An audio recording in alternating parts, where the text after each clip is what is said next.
ကတော့ blind box ကိုဖောက်ပြမှာပဲဖြစ်ပါတယ် blind box ကကြတော့အစစ်တော့မဟုတ်အတူပေါ့နော်တကယ်ချင်းလက်ဆောင်ပေးထားတဲ့ blind box လေးပါ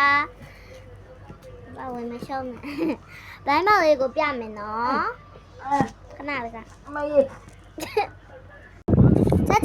ဒါရောပေးရပေါ့နော်တကယ်ကြီးပြီးထားတဲ့လက်ဆောင်လေးပဲဖြစ်ပါတယ်ဒါတော့ပေါ့နော် Hello Kitty blind box လို့သူရေးထားတယ်ထဲမှာဆိုလို့ရှိရင်တော့မှာပေါ့ပါတဲ့အယောင်လေးပြပေးထားပါမယ်ရှင်ဒီထဲမှာပါတဲ့အယောင်လေးကခရမ်းရောင်လေးရယ်ပြီးတော့ဒီပါလေအနီရောင်လေးရယ်ပန်းရောင်ရယ် secret ရယ်လိုချင်တာ secret ဒါပေမဲ့ကွာဒီရောင်ကလွယ်ကျန်တဲ့3ရောင်ကြဘာလို့ဆိုနုနုလေးရလိုချင်ဒီကောင်နည်းနည်းရှင်းနေပေါ့နော်အဲ့တော့ဖောက်ပါမယ်ရှင်အဲ့တော့ဖောက်တဲ့ video လေးကိုလည်းဆုံးထိကြည့်ပေးကြအောင်ပေါ့နော်သူကဒီဘက်မှာတော့ဘာညာတာကွာစီပေါ့နော်စုံစမ်းဆွေတွေရောစုံစမ်းဆွေတွေရောပြောနေရပဲအဲ့တော့ခဏလေးစောင့်ပါနော်လောက်ပဲရှင်း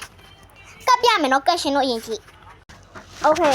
အဲ့တော့ကတ်ကြည့်မယ်နော်ခဏဖောက်မယ်ဒီမှာဒီလေးကသူပြထားတယ်ဒီဖောက်ဒီမှာတော့ plan ဖောက်တဲ့နေရာမှာဒီမှာတကယ်ကြီး link career page မှာလဲပေါ့တွားပြီးတော့ blind box လေးမှာလို့ရပါတယ်သူက blind box ရောင်းနေသူဆို blind box အစ်ရောင်းနေတယ်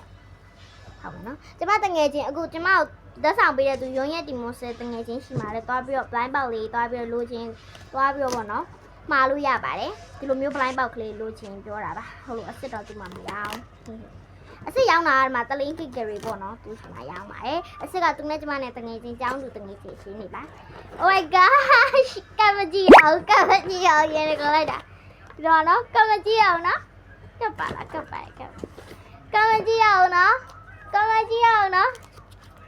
ကမကြီးအောင်နော်ဘာလဲလဲ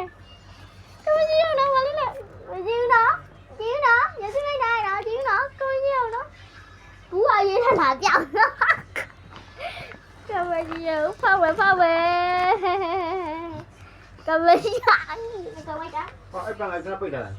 Okay ခဏတော့ဒီပန်းပိတ်ထားရကမကြီးအောင်တော့ဒီနေ့ကလိုက်တာဟုတ်ခီကောင်းတယ်ဒီကပဲဖောက်ပြလိုက်တော့အလေးလေအဲ့ဘာလဲတင်းနေတော့ဘာလဲကြီးနော်ညလုံးလိုက်တာနော်အာယောင်ကြီးလေအာယောင်ကြီးလေအဲ့လေအဲ့လေစစ်စရာလေးကြည့်ပါဦးစစ်စရာလေးတော့ဘာရောင်လေးလဲဟမ်စီးခွက်လောင်တည်ဘူးဘာမှမပါဘူးခဏပြပေးမယ်ကဲမပြတော့ဘူးဒီနေ့တော့ဒီလောက်ပဲဟဲ့ဟုတ်တယ်စီးခွက်ကြီးဒီမှာသူပြထားတယ်သူလားစီးခွက်ကြီးကဲဒီနေ့တော့ဒီလောက်ပါပဲ